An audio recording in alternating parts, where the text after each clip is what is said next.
Assalamualaikum warahmatullahi wabarakatuh. Kami dari kelompok 6, pengembangan proses pembelajaran kimia, yang mana dengan saya sendiri, Vika Saputri NIM 086 dan Firda Otari dengan NIM 021. Di sini kami akan membahas tentang pengembangan multimedia dalam proses pembelajaran kimia. Baiklah, materi yang pertama yaitu next Fir. Pengertian multimedia. Nah, multimedia ini merupakan salah satu bentuk teknologi komputer yang saat ini banyak digunakan dalam bidang pendidikan. Nah, multimedia ini mencakup berbagai media dalam satu perangkat lunak atau software. Nah, konsep multimedia ini menurut Meyer 2001 meliputi tingkat level, yaitu yang pertama level teknis yang berkaitan dengan alat-alat teknik. Ini alat-alat ini dapat dianggap sebagai kendaraan pengangkut tanda-tanda. Terus yang kedua itu ada level semiotik yang berkaitan dengan bentuk representasi yaitu teks, gambar, atau grafik. Bentuk representasi ini dapat dianggap sebagai jenis tanda atau types of sight. Yang ketiga yaitu level sensorik, yaitu berkaitan dengan saluran sensorik yang berfungsi untuk menerima tanda. Next. Selanjutnya yaitu ada prinsip-prinsip pembelajaran dengan multimedia. Nah, yang pertama ini ada prinsip multimedia. Nah, prinsip multimedia ini merupakan prinsip multimedia berbunyi murid bisa belajar lebih baik dari kata-kata dan gambar-gambar daripada kata-kata saja. Nah, ini menurut Bayer.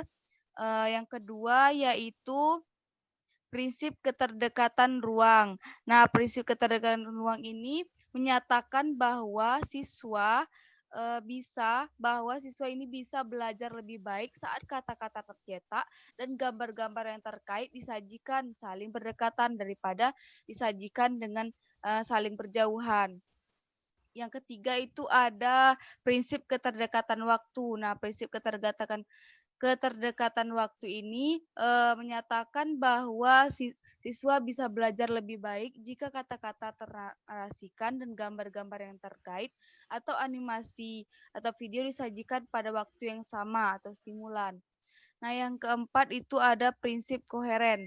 Nah, prinsip koheren ini menyatakan bahwa siswa bisa belajar lebih baik jika hal-hal ekstra disisihkan dari sajian multimedia. Next.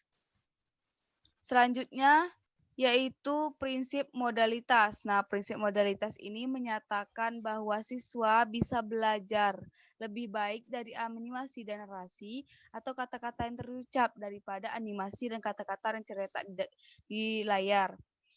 Nah, yang keenam itu prinsip redundansi. Nah, prinsip redundansi ini menyatakan bahwa siswa belajar lebih baik dari gambar-gambar dan narasi daripada dari gambar, narasi, dan teks tercetak di layar. Nah, selanjutnya yaitu prinsip personalisasi. Nah, prinsip personalisasi ini menyarankan agar pengembangan multimedia menggunakan gaya percakapan dalam narasi daripada gaya formal. Nah, yang kesembilan itu ada prinsip segmentasi dan prinsip pelatihan. Nah, prinsip segmentasi ini menyarankan untuk memecahkan materi pelajaran yang besar menjadi segmen-segmen yang kecil. Nah, selanjutnya yaitu prinsip sinyal. Nah, prinsip sinyal ini siswa belajar lebih baik ketika kata-kata diikuti dengan cue, highlight, penekanan yang relevan terhadap apa yang disajikan.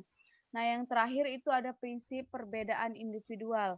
Nah, prinsip perbedaan individual ini pengaruh desain ini lebih kuat terhadap siswa berpengetahuan rendah daripada siswa yang berpengetahuan tinggi, dan siswa berkemampuan spasial tinggi lebih baik daripada siswa berspasial rendah. Next. Di sini ada teori-teori yang mendasari desain pembelajaran berbasis ICT atau e-learning. ICT ini yaitu TIK sama dengan TIK. Nah, ini ada beberapa teori, yaitu yang pertama teori behaviorisme. Nah, teori behaviorisme ini menganut aliran menganggap bahwa belajar adalah perubahan perilaku yang dapat diamati disebabkan oleh stimulan eksternal. Nah, mereka ini melihat pikiran sebagai kotak hitam respon terhadap suatu stimulan dapat diamati secara kuantitatif dengan mengabaikan pengaruh proses berpikir yang terjadi di pikiran. Nah, yang kedua itu ada teori kognitivisme. Nah, penganutan aliran kognitivisme ini menganggap bahwa belajar merupakan proses internal yang melibatkan memori, refleksi, berpikir, dan metakognisi.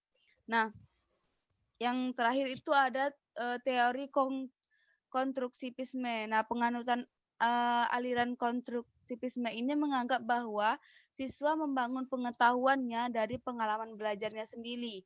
Nah, belajar dapat dilihat sebagai suatu proses yang aktif dan pengetahuan tidak dapat diterima dari luar maupun dari orang lain. Nah, yang selanjutnya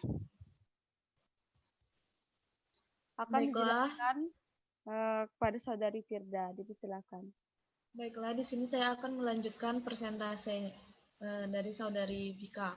Di sini saya akan menjelaskan manfaat desain pembelajaran berbasis ICT atau e-learning.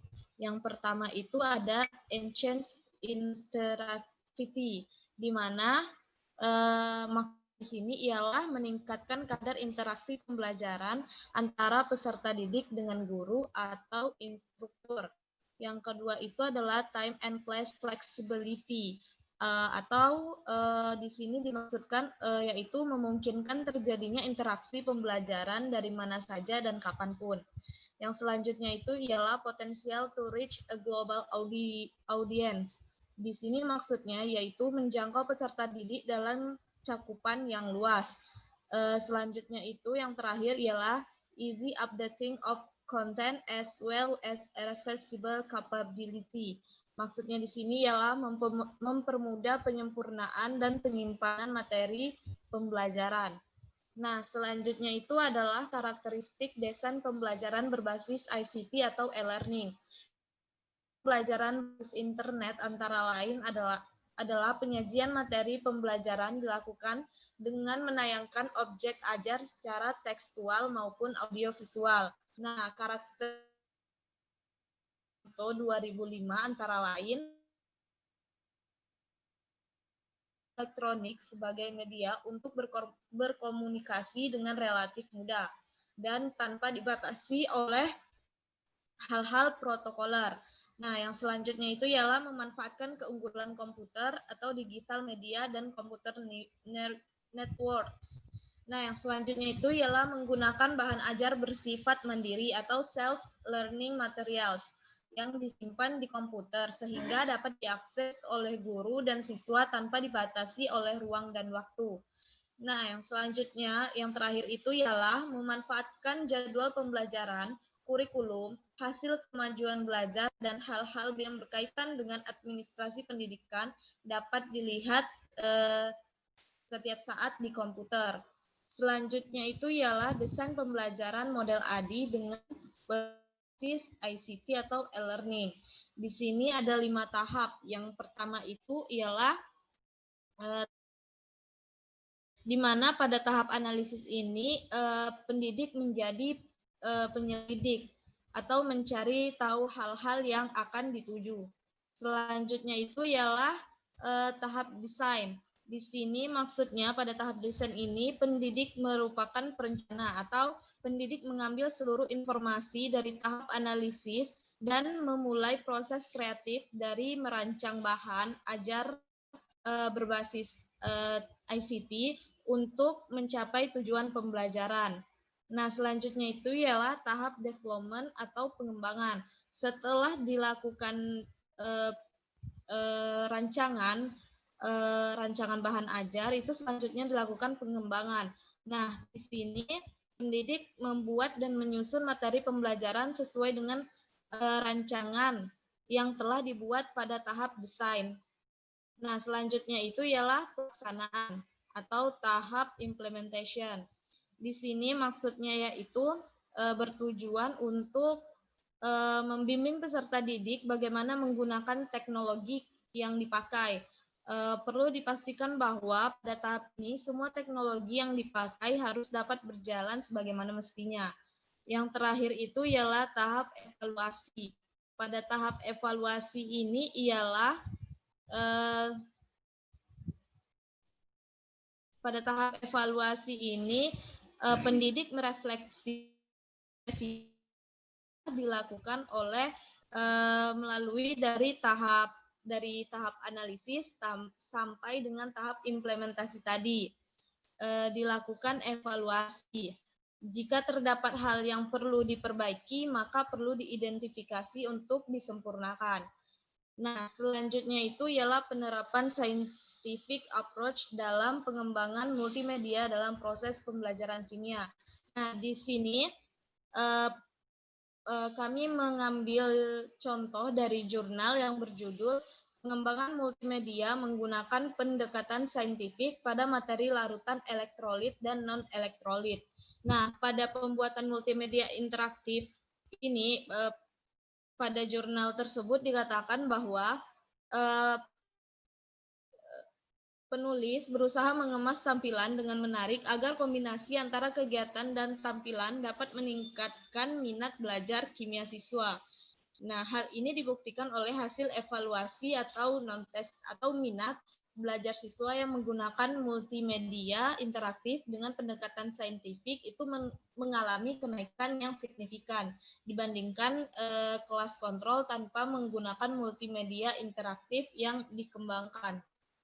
Baiklah, terima kasih. Baiklah, itulah materi yang dapat kami sampaikan. Kurang dan lebihnya kami mohon maaf. Kami dari kelompok 5 undur diri. Wassalamualaikum warahmatullahi wabarakatuh.